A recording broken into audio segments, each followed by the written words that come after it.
Serial pour septembre 2024, partie 2. On en était resté à des photos donc, prises avec du film sur un Pentax 17, donc avec du Kodak Color sans ISO, expiré en 2005, au mois de mars 2005. Et paf, les deux premières photos, on se retrouve là directement en Islande. On était à l'est de l'Islande suite à une traversée. Là, on est tout simplement en Islande avec ce soleil très bas du mois de septembre. Probablement fin août d'ailleurs, parce que le temps que je développe mes films, non, là je pense que c'est quand même septembre, donc c'est ce soleil très bas. Ça c'est des photos, comme je le disais dans la première partie, pour ceux qui ont écouté il y a 2 semaines. Ce mois-ci fut surtout de tester des optiques, de me remettre un peu à faire des revues, parce que nombre d'entre vous me demandaient cela. Et là je continue à tester en fait le Pentax 17 sur plusieurs mois. Et là, c'était l'occasion de tester un peu ces étoiles, en fait, quand on a le soleil vraiment en face. Qu'est-ce que ça donne avec ce Pentax 17 ? Sachant que le Pentax 17 ne permet pas de définir l'ouverture manuellement. C'est un appareil à peu près tout automatique, même s'il est très récent. C'est un choix de Pentax. Voilà, ça donne une idée d'un petit peu de ces étoiles qui sont créées par le diaphragme et l'optique de l'appareil. Plutôt sympa, mais bref, rien de bien particulier. Je suis pas un grand fan de ce genre d'éclat, mais je trouve que les photos, pour le coup, donnent assez bien. Ça me plaît pas mal, ça reflète pas mal aussi ces ambiances islandaises avec la mer au loin. Aussi des détails avec cet appareil donc, que je testais. Je vais pas m'intéresser au test en lui-même, le test sortira, j'espère, bientôt, peut-être à la fin du mois. J'ai encore envie de tester 2-3 choses avant de sortir avec cette revue longue durée. Donc là, à gauche, on est à l'opéra de Reykjavik, Harpa, il y avait ce vlogger, cet influenceur qui faisait ses vidéos. C'était assez marrant à voir, c'était l'occasion de prendre une photo que je trouvais assez sympa à gauche, de lui faire un portrait.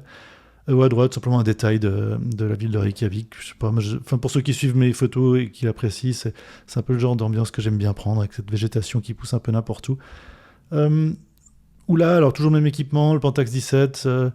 là, c'est à l'est de l'Islande, avec ces cascades, ces rendus de haut contraste, avec ces soleils, ces ciels, ces paysages islandais qui changent radicalement en fonction des ciels, ou avec ce vert, en fait, de cette période de l'année,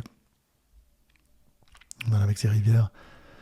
Ça donne bien avec ce film plutôt expiré, mais voilà. Toujours même équipement, là, on est plus au sud-ouest de l'Islande, dans la zone géothermique de Seltun. Ces boues en fait thermales qui bouillonnent, en fait, plutôt dangereux. Faut pas trop s'approcher. Enfin, on peut s'approcher, mais bon là, ça a été un petit peu organisé. Les Islandais sont assez organisés, donc c'est très belles couleurs, ces teintes brunes, orangées, ocre, grises. Enfin, ça va un peu dans tous les sens. Mais c'est extrêmement subtil, c'est très très beau, là, 2 autres images de cette région, donc Seltun. Ou encore là, alors là on change d'endroit, toujours avec le même équipement, le Pentax 17, demi-format. Donc à gauche, c'était à l'occasion de la rééruption du volcan, en fait, près de Grindavik, au sud-ouest de l'Islande. On voit le nuage créé par l'éruption. Ça s'est vu depuis le nord de Reykjavik. Ou à droite, simplement, là c'est un peu dans la même direction, mais l'éruption aurait été plus à droite sur cette image de droite. Là on voit les montagnes au loin, là je pointe un peu plus à l'est, et ça c'est depuis une montagne, un des monts, le mont le plus élevé de la région de Mosfelber au nord de Reykjavik. Ces hauts plateaux qui peuvent, pour certains, pour ceux qui sont allés en Écosse, rappeler un peu l'Écosse, quand même assez différents, c'est pas vraiment les mêmes climats, avec ces ciels très bas, ces nuages très bas.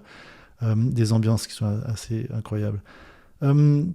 Toujours à l'occasion, alors vous reverrez extensivement, vous reverrez sûrement ces clichés dans ma revue du Pentax 17. Je trouvais marrant les nuits reykjavikiennes en utilisant le flash avec ce film expiré.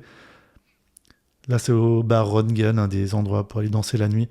J'aime beaucoup cette image, je sais pas pourquoi, avec cette boule à facettes, je trouve que ça a une ambiance assez marrante. Ou à gauche, là, un bar aussi. Je testais de nuit, en fait, pour voir avec le flash.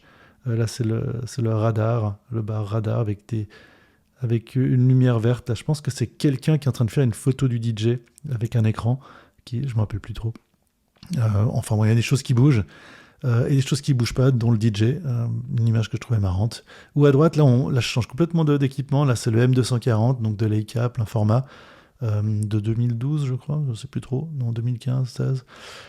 Ma mémoire flanche, avec une optique ancienne dont la revue est sortie la semaine passée, le Elmar 50 mm f2.8, un appareil photo à objectif collapsable, rétractile, donc il devient très compact quand on le ferme, mais il faut l'ouvrir pour l'utiliser. Vraiment un rendu un peu à l'ancienne, un rendu Elmar assez typique. Chez Leica, les noms sont souvent donnés en fonction du type de composition optique ou du rendu en général. Et là, c'est dans un burger, un restaurant, un fast-food, mais qui est plutôt pas mal du tout. Le Two Guys, un petit peu en l'honneur de cette chaîne américaine qui ne s'appelle pas Two Guys parce qu'ils sont plus que deux. Mais voilà, un des rendus faits. Alors là, vous retrouvez ces images dans la revue de cette optique. Même optique, même appareil. Là, à nouveau, c'est des images que vous allez retrouver, dont je parle un petit peu différemment dans la revue.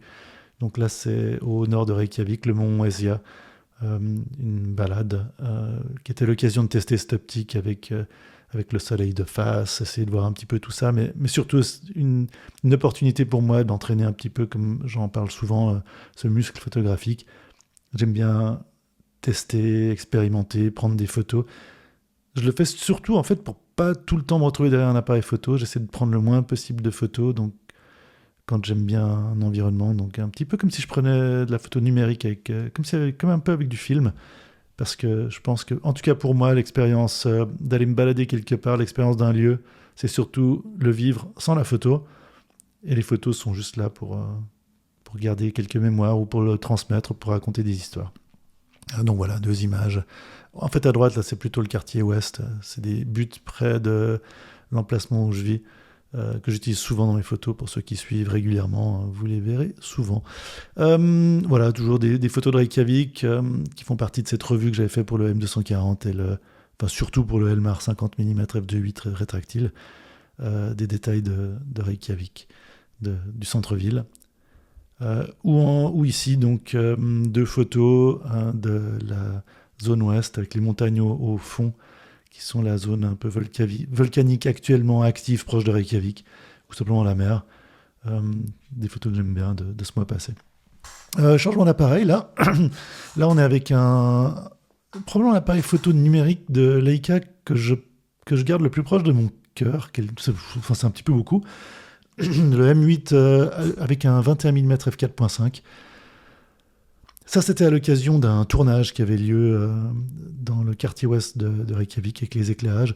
On devine d'ailleurs l'éclairagiste derrière l'optique sur l'image de gauche, qui éclaire donc des salons d'une maison pour le tournage au premier étage. Voilà, j'aimais bien le rendu de ce capteur de 10 mégapixels qui a de la peine à rendre dans les basses lumières, mais donc quand on le pousse, il y a vraiment ce grain, il y a ces rendus couleurs qui sont très différents. Beaucoup de caractères de ce capteur CCD en fait du Leica M8. Ou ici là on passe à l'opposé en termes d'appareil photo numérique. Là c'est du moyen format, c'est le Leica S007, un superbe capteur. Là c'est du CMOS, c'est le premier CMOS moyen format de ce réflexe qui est en gros c'est le seul je crois réel réflexe numérique de cette qualité. Avec là une optique que j'adore, une optique de portrait normalement. Ça c'est une dual photo en fait. Un côté représente la vue de l'autre côté. Donc on regarde la mer et derrière la photo à gauche, voilà ce qu'on voit. Et ça c'est avec le 100 mm, le Summicron f2.0, moyen format de Leica. Une optique absolument incroyable que j'utilise d'habitude pour les portraits, mais là que j'avais sous la main pour ce coucher de soleil. Et voilà donc les 2 derniers clichés pour ce mois-ci. Donc la deuxième partie de Serial. J'espère que cette nouvelle manière de présenter les photos est un petit peu plus divertissante. Donc n'hésitez pas à poster des commentaires, des suggestions. J'espère que ça vous a motivé à aller faire des photos, de faire un peu ce que vous aimez, de tester des appareils que vous n'avez pas l'habitude de tester. Et voilà, à tout bientôt.